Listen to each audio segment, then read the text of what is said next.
So yun guys, magandang araw. Alright. Yan, ang ganda ng paligid natin, di ba?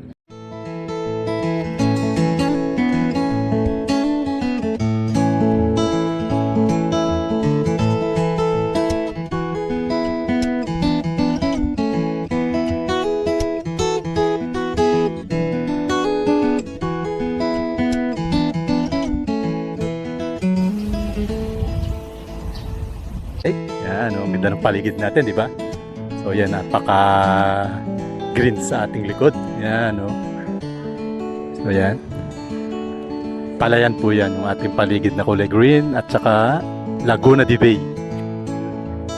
Ang sarap lang ng pakaramdam pag may gantong kagandang sa paligid natin. Ito, pakita ko sa inyo. Ayan. Ayan yung Laguna de Bay, guys. Sobrang ganda ng panahon ngayon. Summer na summer na. Yan, oh.